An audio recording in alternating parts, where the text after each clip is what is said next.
What's up, guys? In today's video, we're going to be testing out the buffed cards from the balance changes. So as you guys know, balance changes are recently live. There were 5 cards that received a buff, so we're going to be using all those cards today in 4 different decks. As you can see in the first deck, 3.0 Expo deck, pretty much everyone knows. It's got the Archers and the Knight in it that were buffed. In the next deck here, you see this Royal Giant deck that has the Monk and the Firecracker in it that were buffed. In this third deck, you have Sparky, which has the Goblin Giant in it that received a buff. And then lastly, we got this deck here. It's another deck with a repeated buff card, the Archers. I just think it was important to show you guys a Mortar deck because Mortar is one of the best win conditions in the game right now. Before we get in the first game, if you guys would like support, use my creator code BOSS in any Superplay game. So yeah, let's get right ahead in the first game here. We're in League 3. I pushed a little bit, but not a ton since, of course, the season just started. But I'm hopefully at least high enough to where we'll get some decent games. So we'll start off here with this Mortar deck, and this is really going to show you guys, I think, well, potentially will show you guys, depending on what happens in the game, how strong the Archers are now. So for each of the buffs, I'll actually put on the screen what the buffed cards is, so you guys can see if you take a look at it. But basically, the hit speed of the Archers is so much faster now. It went, they're 0.2 faster now. I was thinking 0.1 would have been enough, but they made it 0.2 faster, which is a massive DPS buff because it's their hit speed and there's 2 of them. So as you can imagine, it's really going to make the card a lot stronger. Like, look at that right there. Just connect on the tower and you can see it just shooting much faster. And Mortar didn't get a nerf despite it being one of the strongest win conditions. A lot of people were saying Mortar, Graveyard, and RG are kind of like the strongest win conditions and could potentially be contenders for a nerf. And this Mortar deck specifically doesn't have Log in it, which is one of the cards that got nerfed, and it has arrows in the deck, and the reason why arrows are going to be so good in this new meta is because there's going to be a lot of people running Archers and Firecracker because both of those were just recently buffed, which of course arrows are going to be good against. So we go for a Flying Machine here in the back. You got a Fireball Bait element to this deck because you have the Flying Machine in it and the Minion Horde, and then you also got Arrow Bait because you got the Minion Horde and the Skarmies, so it's kind of nice that you have 2 factors of spell bait, so regardless of what spell they have, you're going to get a lot of value out of your cards. And even better yet, if they have something like a Lightning, then you're going to get even more value, obviously, because, Lightning is just awful against Swarms. So I don't know what this guy was thinking there with the Miner. But we just go with a Minion Horde right here behind the Skeleton King, and it looks like this guy definitely having a really hard time defending here. But, sometimes what happens, especially in the earlier leagues, and I guess it, at least shows you guys how to play the deck. I mean, it is kind of a spammy type deck. Okay, so there we go. Nice and easy 3 crown against Sawyer here. So that brings us to our next deck here, which is going to be Sparky. So I know a lot of people like running Sparky, and I'm not going to lie, Sparky has been kind of weak recently. I'd be lying to you guys if I said, like, okay, Goblin Giant Sparky is going to be broken, because obviously it's not going to be broken, right? But it's going to be better, because the Goblin Giant did get a buff. If you're wondering what the buff was, it's the Spear Goblins. So they're only going to throw faster when they're inside of the backpack of the Goblin Giant. It's a small buff. I personally think they should have given the Goblin Giant a 3rd Spear Goblin. That was my idea, but it's a buff nonetheless. And here's the thing, because Rocket got nerfed, that's an indirect buff to the Sparky, because obviously Rocket is one of the best counters to the Sparky. So keep that in mind as well, that even though the Goblin Giant didn't get a big buff, it's still, Sparky's going to be better than it was. I mean, that's obvious. The other thing is, for this deck specifically, you could also use, if you won, you could use Golden Knight instead of the Dark Prince or the Mini P.E.K.K.A, but I purposely wanted to use this variation so it's more kind of like free-to-play friendly for you guys, even though Sparky might not even be that free of a play of a deck because it does have like legendaries in it and stuff, but it's more free-to-play, of course, if you're running like a non-champion. So we just go in the Rage here. That's gonna all die. Look at the Goblin Giant on top of the tower. So as you can see, the Spear Goblins are throwing a bit faster, but it's nothing too significant. Like, I mean, we would have 3-crowned this guy regardless, I guess is what I'm implying. And yeah, again, the games are easier because it's very early on in the season, but hopefully, well, at least it does show, like, if played correctly, how strong these decks are, right? I mean, that's, I guess, the general idea of the video. Okay, next deck has Monk in it and the Firecracker, which received a buff. The Firecracker, I would say, definitely received a bigger buff than the Monk. The Monk, obviously, still a decent buff. The hit speed, 0.1 faster, so the Archer's 0.2 faster. That's why you see the significance there, and there's 2 of them.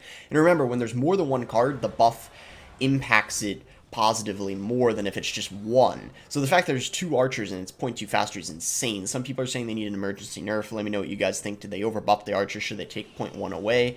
But either way, Monk is definitely going to be better. It's going to have that pushback ability more often, because naturally if it attacks faster, it means it's going to get that 3rd attack more often, which means it's going to be pushing stuff back more often. So the way that I see it is the Monk is probably going to be better against things like Electro Giant and Golem, because that's where that pushback is going to come in handy. But against Swarms, I feel like that faster attack isn't really going to matter that much. So against all these guys, they've been playing so aggressive. I guess maybe that's kind of the common play style that mid-ladder players do. If anything, even though I might be destroying these guys, it still might be helping you guys learn, because this is how, probably, maybe for some of you, how a lot of your opponents play. So it kind of shows you how to be kind of like nice and calm and chill, right? And don't overcommit. As you noticed in that graveyard game, notice how I didn't overcommit on the graveyard push. I didn't panic. I knew I was going to be able to counter push off of it. So even though I took a lot of damage, it ended up being the right play. And you see that right there with that Hog, right? I didn't overcommit. The reason why is because he just spent a lot of elixir. I know that. So we sent in the RG here, knowing he just committed a lot. And now he's not going to be able to defend this RG without taking a ton of damage. And then just like that, we take the lead. And we're, you know, winning by a pretty sizable amount now. Feeling pretty good here. Also, feel free to use the Lightning instead of the Earthquake if you want, but I feel like when you're running RG with Firecracker, for some reason, I just feel like it's better to use the Earthquake. And I also think the Earthquake pairs pretty well with the Monk. But because the Monk kind of is already good against, like, things that die to a Lightning, like, say, like Archer Queen or, like, Musketeer and stuff like that, when you have a Monk in front of the RG, it already takes care of stuff like that. So that's kind of the reasoning behind having the Earthquake. But once again, if you want to use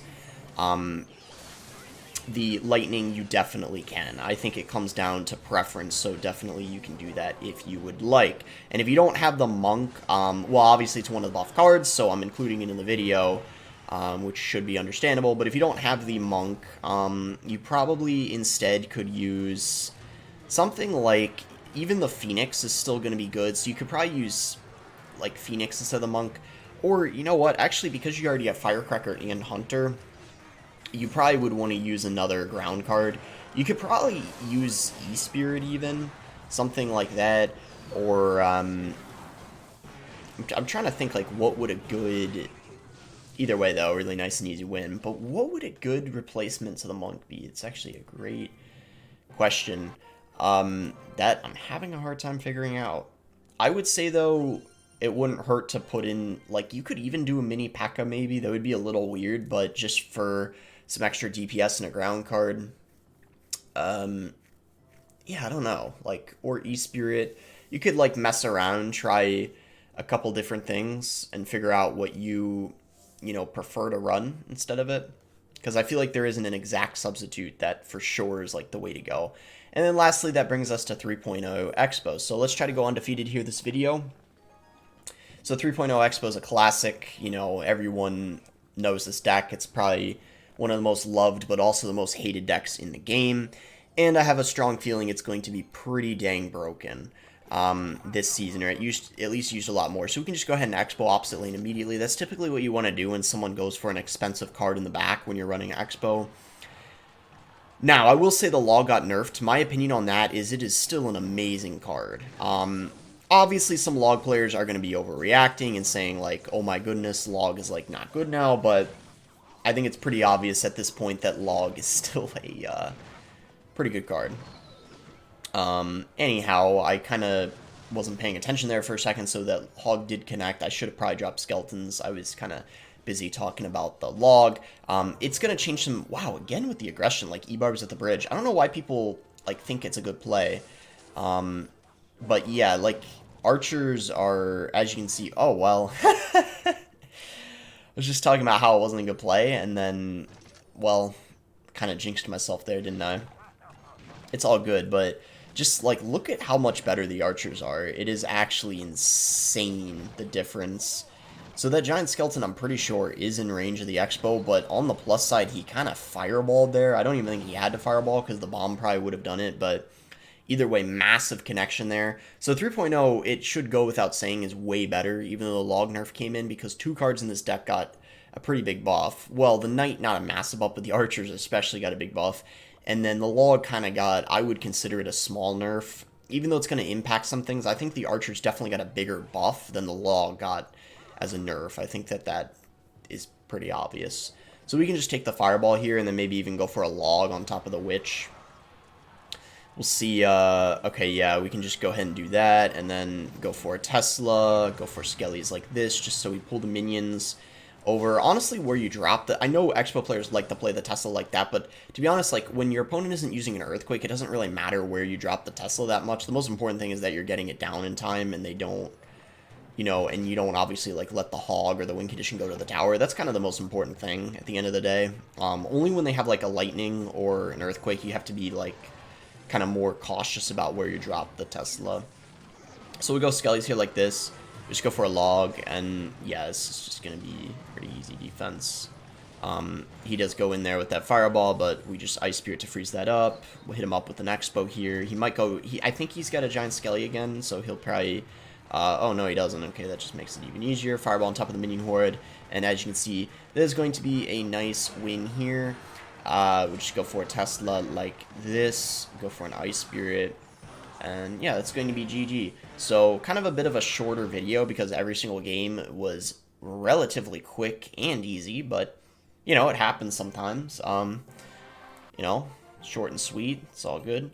In fact, some people I think even prefer shorter videos just because of how bad attention span is nowadays. I guess we can thank social media for that, right? But anyway, that's going to be for the video. Make sure to like the video if you guys did end up enjoying it. I hope you guys enjoyed these 4 decks. You guys can give them out a try for yourself. What decks do you guys think I missed? Maybe I'll do this video again next month, doing like the top 4 or 5 decks of the meta. Obviously, balance changes are every 2 months, so this is something I could do every month. And then I'll maybe have a tier list video out probably sometime in the next week once I learn a little more about the new meta, just to make sure I'm putting every card in the right place, just because some of the buffs and the nerfs take like a little bit of time to get a grasp of like where they should be ranked. Anyway, thanks again. Until next time, guys.